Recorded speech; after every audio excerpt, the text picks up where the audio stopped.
Lights flash bright like a roaring fight, picturing dreams under stadium lights, sweat and fire, hearts ignite. Evening sports buffet, we're at the Ginch replay. Hello, ladies and gentlemen. It is February 2nd, Monday. It is frigid. Yet again. No snow, no sleet, nothing like that. It's just very, very cold in the Northeast. As it is 3/4 of the nation right now with this Arctic blast. But thanks for joining for another episode. Thanks to the Ginch Quartet there. Thanks for joining. Hope your team has won this weekend. We are T-minus 6 days until the Super Bowl, fast approaching. But I got to talk a little hockey, and I'm going to bring him on now. I hope I'm saying his name right. Is it Zator? Is it Matthew Zator? Is that how you say it? Yeah, it's that's one way. There's a few different ones, but yeah. I was thinking Zator. I was hoping I wasn't going to butcher it. Too bad. No, it's good. I'm just going to read this off the X machine here. At Matthew Zator SC, hashtag Canucks, writer and media HockeyPedia, copy editor at Substack, manager at the Hockey Writer, host of Prospect Cort. He also writes about prospects and the hashtag NHL Drive. Matthew, thank you so much for joining. Look, we're coming up on the Olympic break here soon. I go over the standings as I do every Monday. Look, there's some teams right now that are going to be fine, like Tampa Bay, like Colorado, like Vegas, as they have been for the last 10 years. But if you're going to make a playoff push here, I know looking at Boston, you're looking at teams like maybe the Islanders, Columbus, the Mammoth, who else? Anaheim, the Kings. What sort of wheeling and dealing do you expect here? Look, we got the winter break, obviously, for the Olympics, and I think the trade deadline is, what was it, March 6th or something like that, from what I saw. So what are some of these teams are going to have to make moves to make a playoff push? Yeah, I mean, it's just so it seems like so packed, especially in the East, around the Atlantic, because the Atlantic Division has so many teams that are within points of each other, which is pretty crazy when you're looking at it. I mean, that's why I'm not even really sure how many moves. There's not really many straight out sellers right now. Like, you can probably look at a couple teams or a few teams, of course, the Canucks being one of them, way out of it. And then you're looking at, I mean, maybe the Flames are in that position now, but even they can go on a little bit of a run and make it interesting for a playoff push. So there's a lot of teams that are going to be looking to maybe it's going to be interesting. I mean, because there's not a lot of sellers right now. I mean, and there's a couple days before the roster freeze for the Olympics. They're saying that there might be some trades before then. There's like 2 trade deadlines. So there's this one, and then there's the actual one on March 6th. So I don't know how many trades are going to happen within the next couple of days, because we're coming up on it. Mm-hmm. But then it's going to be a pretty big sprint right at the end as well, when, after the month for the Olympics. It's going to be interesting to see how many of these teams actually make moves, because, like I say, there's just not many that are completely out of it that they're going to be saying, well, we're going to trade all these guys, right? Right. So I'm looking at the standings again, like you said, in the Eastern Conference in the Atlantic. You can go from Tampa Bay all the way down to Buffalo. Yeah. Like I said, Buffalo 67 points, and they're in 5th. Tampa Bay at 74 points, but then you look at Florida. You don't really usually see them down there, but they've been battling the injury bug. Ottawa and Toronto. Toronto fans, I feel for you. It's going to be 60 years, looks like, since your last title. In the Metropolitan, I mean, it looks like Carolina has separated themselves in the Metropolitan a little bit. I know Pittsburgh's hanging tough. The Islanders are hanging tough. Columbus, Washington hanging tough. Philly to New Jersey and New York are sort of on the outside looking in right now. So if I'm looking at these teams, Tampa Bay right now is safe. Detroit is safe. Carolina is safe. Pittsburgh's safe. Out of all the other teams that are vying for a playoff push, which one of these teams in the Atlantic or the Metropolitan do you think could make some noise in the second half? Well, I mean, I think Montreal, they're third in the Atlantic right now, and they've been kind of jumping up and down between. They were first in the Atlantic for a bit. Seems like Tampa Bay, they just keep winning. They've gone on such a big run over the last like few months, and it seems like they've just flipped a switch and they've become the Lightning of like not that long ago where they were winning cups, right? I'm looking at teams like I think the Sabres are going to be one that's going to keep going. It seems like they've kind of figured it out since they fired their GM. It seems changed coaches. They didn't do anything like that. They didn't make any big trades. I'm not sure why a GM. I've never heard of the new GM bump, but looks like they've created one. But yeah, they're right there. The Boston Bruins, I think, are another team that I'm not sure they're going to. I think they got to get better on the road. They're really good at home. I think that's most of their wins are coming there. Blue Jackets, I think, are another team that I think will make a push for playoffs. I'm really looking at the Florida Panthers. They're really out of it right now. They're 8 points out of the first or the second wild card spot. This is the Stanley Cup champions. I mean, they, like you say, dealt with a lot of injuries this season, and Matthew Tkachuk just came back. They don't have Alexander Barkov for the whole season, and then possibly even the playoffs. So that's been a big blow to their hopes, I think. The Senators, they seem to be maybe turning it on, but they're 8 points out too. So some of these teams are going to have to really get on these winning streaks to make a real push for it. Yeah, now in the Western Conference, I thought Colorado was going to run away with it in the Central, but they sort of hit a wall here. Minnesota's kind of caught fire a little bit. Dallas is still hanging in there. Then look at the Pacific. From Vegas all the way down to the Kings, they're only separated by 4 points. I mean, even teams like LA and San Jose are still kind of hanging around. So when you look at the Western Conference, everybody keeps talking about Colorado being the cream of the crop, but again, they've sort of hit a wall.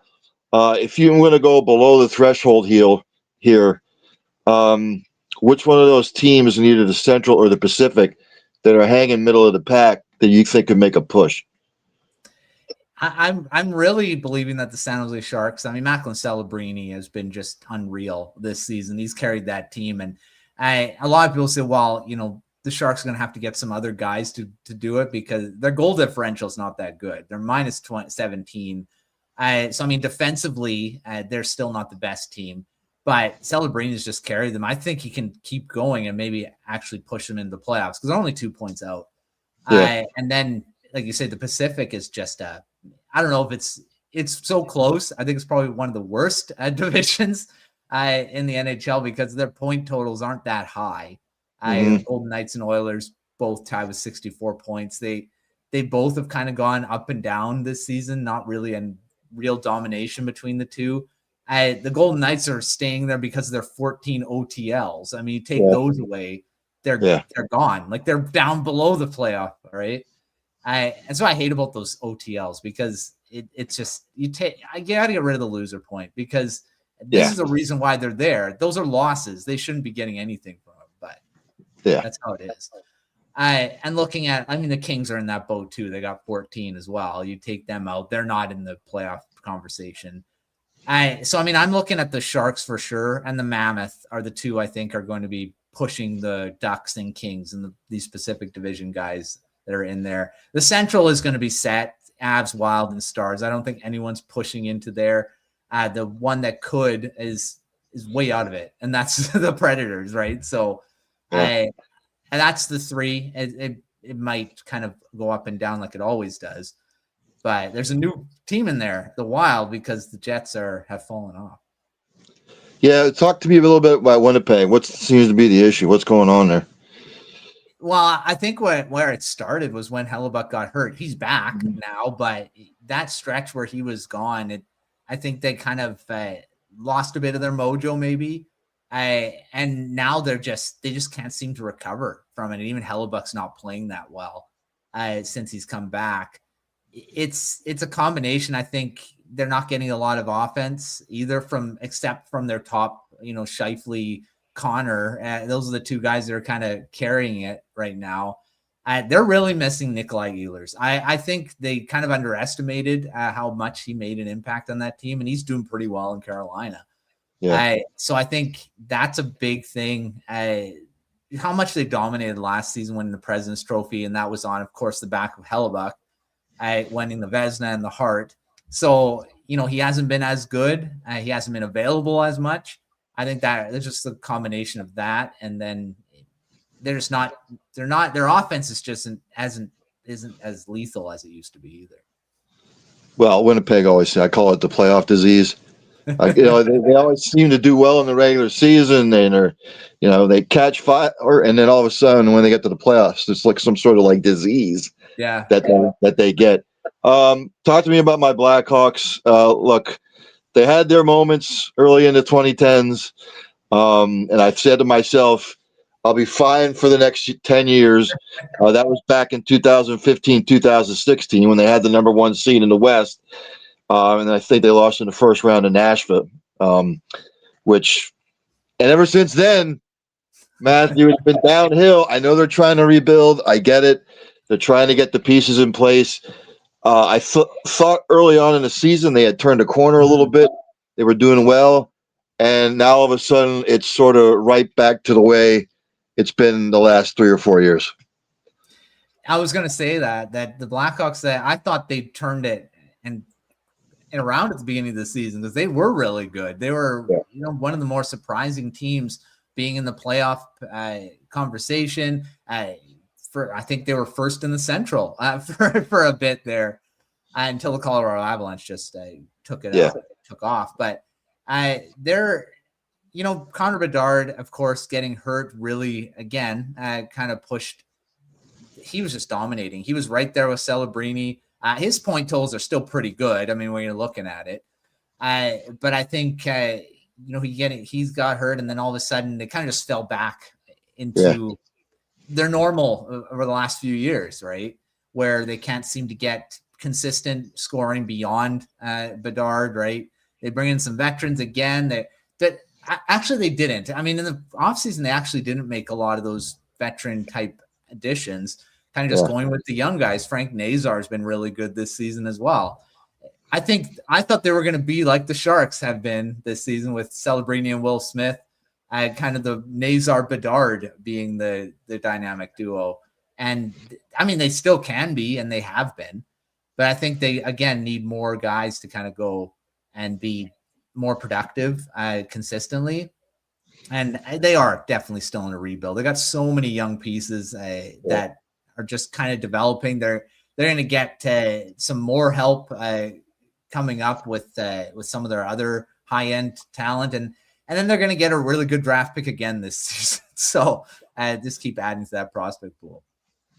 Before I let you go here, we got to talk Olympics because it's coming up. I know. What's the deal? Any updates on the surface? The last I heard that it's okay. So I mean, we'll see. It seems like it's good to go. It's going to come down to the U.S. It's going to come down to Canada, Sweden, Finland, Czechia. Is there anybody, any particular team besides those that we should be on the lookout for? Well, I mean, there's obviously the normal Canada-U.S., which I think is probably going to be the gold medal game again. But you're looking at, like you mentioned, Czechia is really impressed. I mean, in the World Juniors, they seem to always be there. They got some good NHLers going to the Olympics. So I'd be looking at Czechia maybe making a surprise. I mean, I think it's going to be, Sweden, Finland, they're always going to be right there as the powers. I mean, Slovakia, the NHLers going there are going to make them pretty good as well. So, but I think it's still going to come down to that four. Finland, Sweden, Canada, and the U.S. are going to be really vying for that gold. Ladies and gentlemen, that's Matthew Zator. Tell the people where they can read your stuff. Again, I said it at the top of the hour, but you want to reiterate it? Yeah, you can find my stuff at thehockeywriters.com. I write about the Canucks. Unfortunately, last in the league. They're going to have a chance at the first overall pick this season. So first time in a long time. So we're writing about a lot of the top prospects. So maybe Gavin McKenna coming over to Vancouver as the first overall pick. But yeah, check it out, HockeyWriters.com. I also do a lot of videos on the Hockey Writers YouTube channel. We do Prospect Corner, a lot of news and rumors, a whole bunch of stuff. So you can check me out there as well. Before the playoffs start and the seedings are done, Matthew, I will be picking your brain again. Have you make your picks for the Stanley Cup? I'll make my picks. Right now, if the playoffs started today, before I let you go, who are you going to have from the East? Who are you going to have from the West? If they started today. It started today. I'm still really Colorado. I think they're coming out of the West. Just Nathan McKinnon just seems like a monster this season, and he's just going to continue in the playoffs. They have gone a bit slower, a bit of a rough patch right now, but they're still one of the best teams in the league. So I'm going for them. And then from the East, this is an interesting one. There's so many teams that I could probably point. I'm going Carolina Hurricanes. I keep picking them, and they seem to never do it, but I'm going to still go with them right now. All right, Matthew. Thanks for coming on, my man. Yeah, thanks for having me. Thank you. That's Matthew Zator, ladies and gentlemen. Again, me being a Blackhawks fan, I'm just in the doldrums right now. It's another lost season, although they should get a nice little draft pick. But yeah, he was talking Colorado again. Colorado's sort of bumped into a little bit of issues here. Their last 10, they're 4-4-2. Minnesota, they're 6-3-1 their last 10. They're chipping away at the lead. I just don't know if they're going to be able in the end catch Colorado for the division title. And then, look in the Pacific, Vegas, Edmonton, tie with 64 points. Then you got Seattle and Anaheim breathing down their neck with 61 points. And then the Kings with 60 points. And again, the Pacific right now is just a mess. The only really team that's out of it is, unfortunately, his Canucks. They're 42 points. They're 22 points back. Calgary's still in it. San Jose is still in it. If we want to go down, we'll stick with hockey in the Eastern Conference. Tampa Bay sitting on top right now with 74 points. They have caught fire, like he said, the last couple months.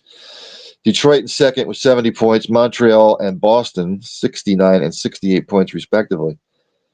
Buffalo's fifth with 67 points.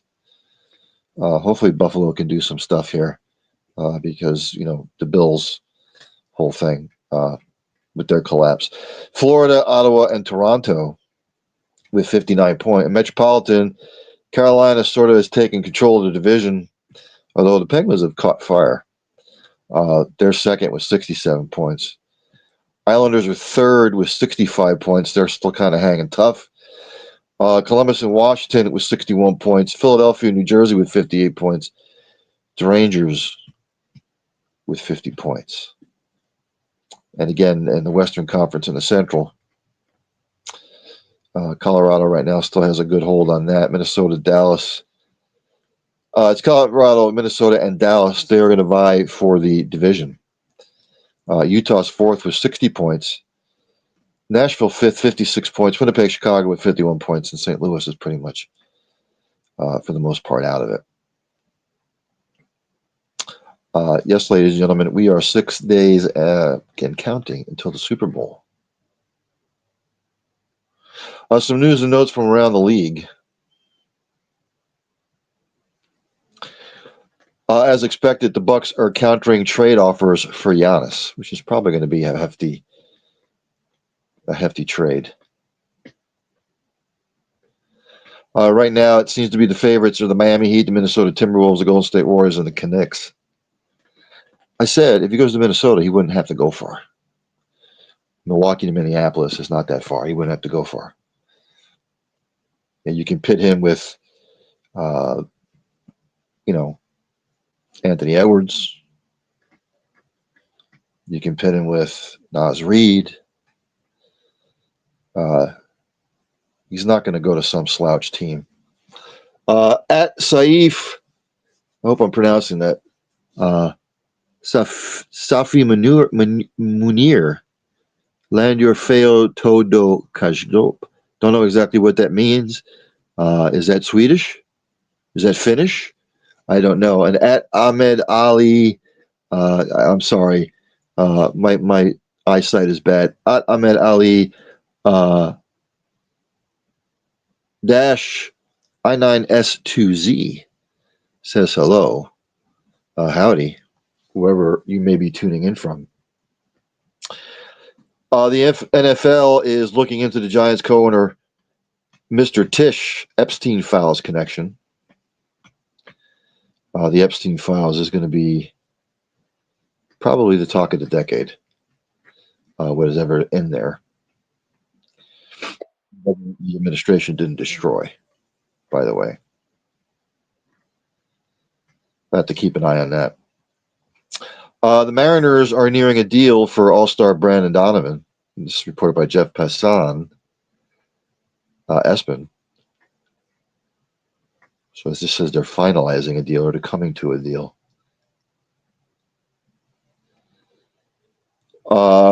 This reported by Alden Gonzalez, Espen. At least 6 teams are to leave Main Street Sports and join Major League Baseball. The Brewers, the Marlins, the Royals, the Cardinals, the Reds, and the Rays have decided that they will partner with Major League Baseball, which will produce their games for the 2026 season and beyond, as first reported by Puck's John Orand. The Cardinals, Royals, and Brewers have formally announced the transitions. The Braves, the Angels, and the Tigers are the remaining baseball teams in Main Street Sports' portfolio. They have yet to announce their plans yet. So there's a bit of Major League Baseball news for you.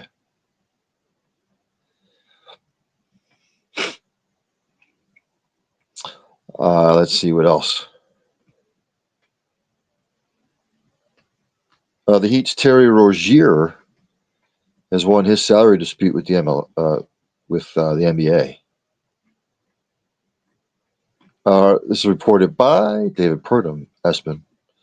Rozier's salary, which had been held in escrow since December, will be released after the arbitrator found that under the terms of the collective bargaining agreement, players cannot be put on unpaid leave other than in cases of domestic abuse or child abuse.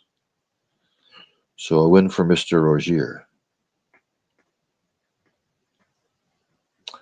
This is reported by Juan Tai, Espen.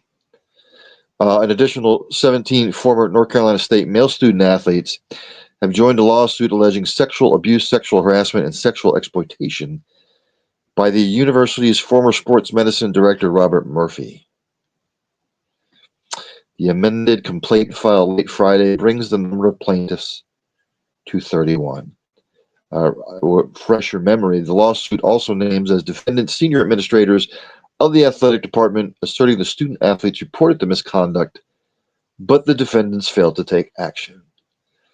It accuses them of willful, wanton, and or reckless conduct done in conscious and flagrant disregard of and indifference to the rights and safety of others. So we will have to keep an eye on that as well.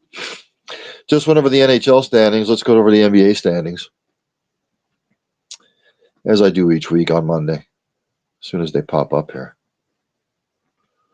Looks like they're not going to pop up here. Let's try this one more time. It's trying to bring the standings up. Talk amongst yourselves.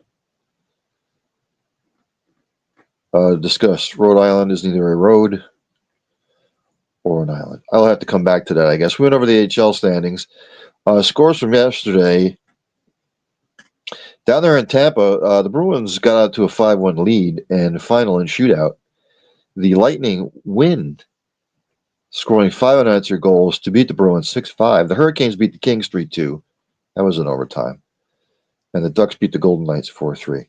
It's like Matthew said, I really wish they'd get rid of that friggin' overtime loss point. You either win the game or you lose the game. You don't get any points for losing.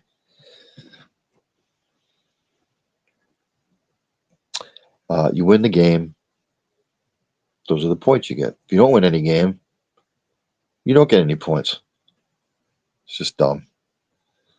Dumb.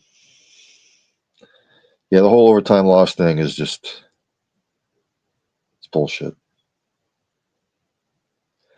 On the slate tonight in the NHL, heavy slate.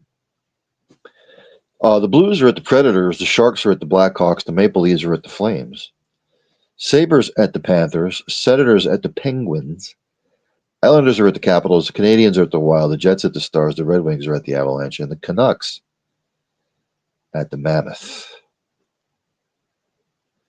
Oh, here we go. NBA standings. Out there in your Eastern Conference, Detroit still sits on top, 36-12.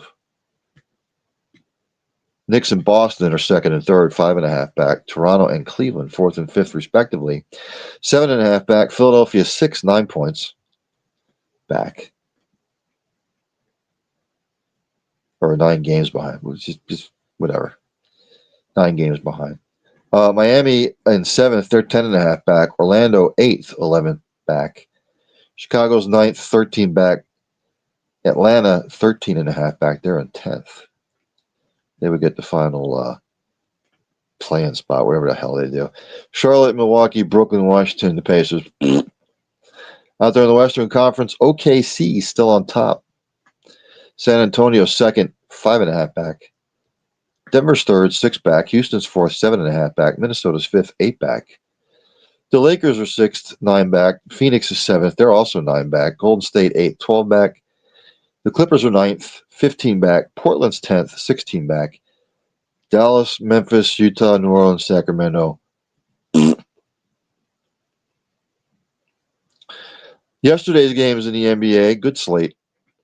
Celtics destroyed the Bucks 107-79. Leading porter for the Bucks was Mr. Rollins. He had 25 points. Mr. Portis added 12 rebounds. For the Celtics, Jaylen Brown, 30 points. He also added 13 boards. Spurs beat the Magic 112-103. Leading scorer for the Magic was Mr. Bain, 25 points. Paolo Banchero added 10 rebounds. Out there for the Spurs, your leading scorer was Wemby. He had 25 points. De'Aaron Fox added 10 rebounds. Keelan Johnson also had 28 points. And Mr. Harper off the bench. Oh, no. Sorry. Yeah, it was just Wemby that had the 25 points. Pistons destroyed the Nets 130-77. Leading scorer for the Nets, off the bench, Mr. Thomas had 12 points. Mr. Sharp off the bench had 11 rebounds. For the Pistons, leading scorer was Mr. Duran, 21 points. He had 10 boards. The Heat sunburned the Bulls. For Chicago, your leading scorer, Kobe White, 16 points. For the Heat, leading scorers were Bam Adebayo and Mr. Larson, each with 20 points apiece.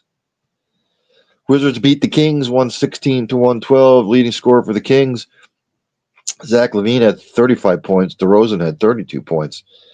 For the Wizards, your leading scorer off the bench was Mr. Riley. He had 18 points. Knicks beat the Lakers 112-100. Leading scorer for the Lakers, I'll give you one guess. You got it. He had 30 points. He also added 15 boards. That would be Mr. Doncic. For the Knicks, leading scorer was Anunoby, 25 points. Karl Anthony Towns did his thing, double-double wise. He had 11 and 13. Clippers beat the Suns 117-93. Kawhi, the leading scorer for the Clippers, 25 points. Ivan Zubac, he's having a quietly fantastic season. 14 points, 20 boards. For the Suns, the leading scorer was Grayson Allen with 23 points. Cavaliers beat the Trailblazers 130-111. Leading scorer for Cleveland, Jared Allen, he had 40 points, added 17 boards. Okay, great game. For Portland, leading scorer was Mr. Sharp. Mr. Love off the bench with 21 points. Klingon and Williams III, 12 rebounds. And the Thunder beat the Nuggets 121-111. Leading scorer for Oklahoma City was SGA, 34 points. For the Nuggets, leading scorer was Mr. Watson, 29 points. Mr. Jamal Murray added 12 points and 12 assists. On the slate tonight in the NBA, very light. Earlier today, the Hornets beat the Pelicans 102-95. Later on, the Rockets are at the Pacers, the Timberwolves at the Grizz, 76ers at the Clippers.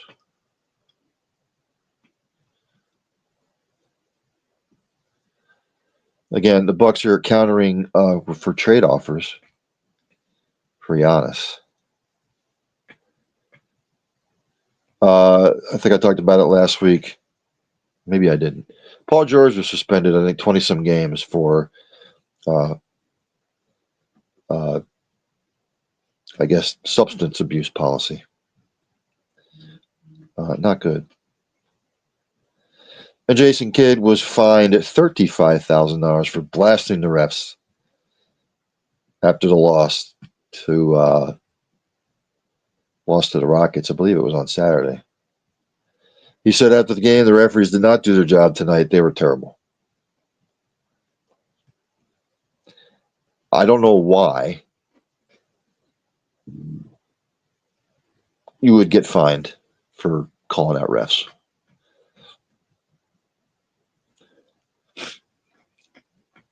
What makes them so special? Referees should actually get fined for making dumbass calls. It's all said across the board. Major League Baseball, NBA, NHL, NFL, XYZ. They should have the head of the referee, whatever it is, president of the Officials Association, I don't know.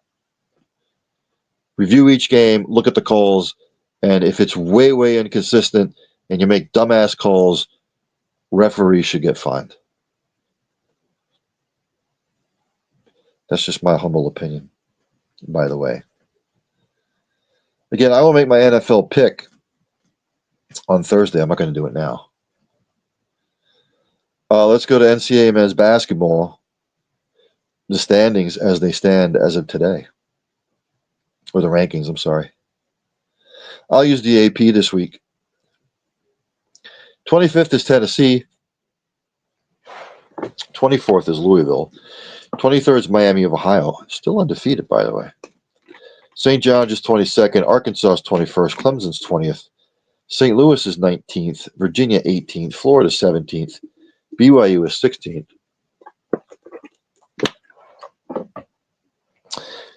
Vandy is 15th. North Carolina is 14th. Texas Tech 13th.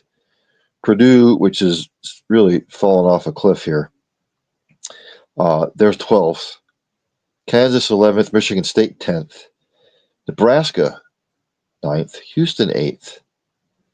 Iowa State 7th. Gonzaga 6th. Illinois is 5th. Duke is 4th. Connecticut is 3rd. Michigan 2nd. And Arizona is still undefeated. Unanimous number 1. Top 25 action from yesterday in the men's. Number 12, Purdue beat Maryland 93-63. Number 19, Florida handled the Crimson Tide 100-77. Number 8, Iowa State all over Kansas State 95-90. And number 9, Illinois quietly creeping up the rankings. They beat number 5, Nebraska 78-69. Top 25 action tonight. Syracuse is at number 14, North Carolina. And number 11, Kansas is at number 13, Texas Tech. For the women,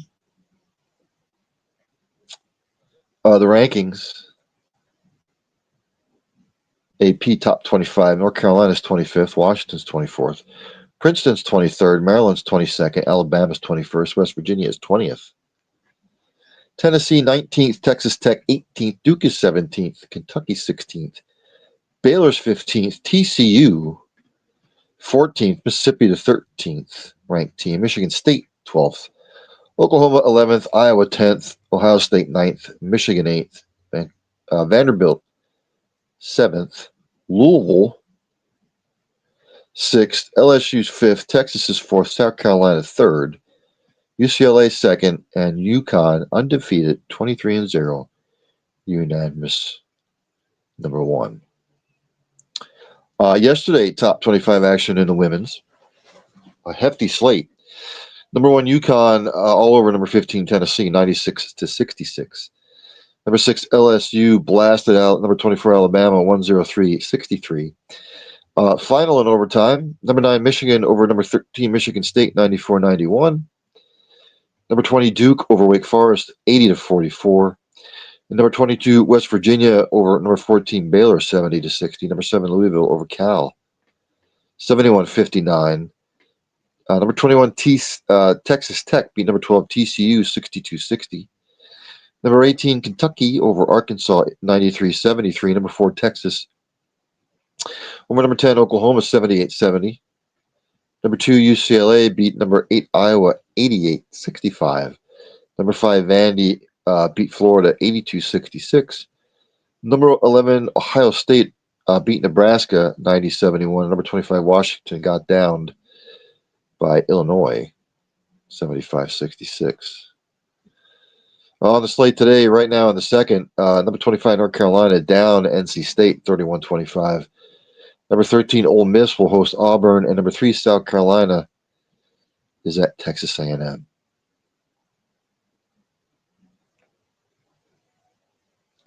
PGA Tour, Justin Rose set the record out there at Torrey Pines in the Farmers Insurance Open. He wins with a 23 under par score. Of course, Mr. Cootie, Mr. Hizatsune, Mr. Kim, all 16 under par. They split the purse. Justin Rose won $1.7 million for his troubles. Cootie, Hisatsune, and Kim each bagged $726,400. Nice payday.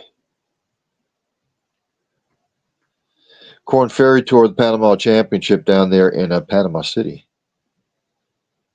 The American Mr. Holt, 8 under par. It's $180,000. The women's, Nelly Korda, she won the tournament down there in Hilton Head, shortened because of the weather, because of the coldness and the wind. So she wins down there.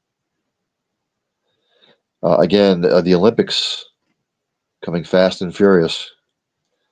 They'll be kicking off. NASCAR's Busch Clash got snowed out, by the way, down there in North Carolina. I'm going to say this to NASCAR again. The Busch Clash out there in California was a dumbass idea. Having a Busch Clash in North Carolina is a dumb idea. Dumbass idea. You want to know where the Busch Clash should be? Daytona. The qualifying, the Busch Clash, the dual 125s or whatever the fuck they call them now, I don't know. In tennis, we're down there at the Australian Open.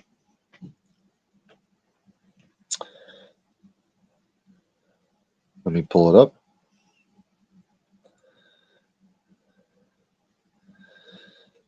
Mr. Alcaraz dropped the first set 2-6, but then he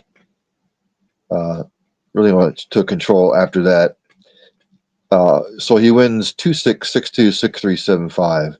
He now has the career Grand Slam, I believe, at the age of 22. I believe he is the youngest now, from what I was reading. And Miss Rybakina beat Sabalenka 6-4, 4-6, 6-4 to be crowned the women's champion of the Australian Open. So good for her. English Premier League this past weekend, ladies and gentlemen. Actually, let me go to the table. Right now, I'll give you the top 4 because these top 4 teams would make Champions League right now. Arsenal on top by 6 points with 53. Man City is in second with 47 points, so they're 6 back. Aston Villa sitting in third, 46 points, 7 back. And Man United up there in fourth with 41 points. They are 12 back of first. The season ended today. West Ham, Burnley, and Wolverhampton would each get relegated. Scores from this past weekend. On Saturday, Arsenal blasted Leeds 4-0. Brighton Everton 1-1 draw. Bournemouth over Wolves 2-0. Chelsea beat West Ham 3-2, and Liverpool all over Newcastle 4-1. Yesterday, Brentford with a big win over Villa 1-0. Man United over Fulham 3-2. Nottingham Forest Crystal Palace a 1-1 draw.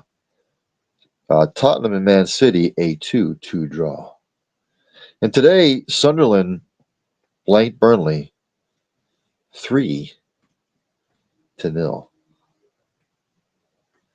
So I think that's going to do it for tonight. Looking at Major League Baseball news, like I said, nothing other than what I mentioned earlier. Yes, so I want to thank Mr. Matthew Zator for coming on the program again. Great NHL insight. Enjoy whatever sport you're going to watch tonight. NHL, NBA, whatever sport you want to enjoy. More power to you. College basketball, men or women's, you can check that out. Again, as I end each show, practice compassion, practice empathy, have practice or passion for what you do.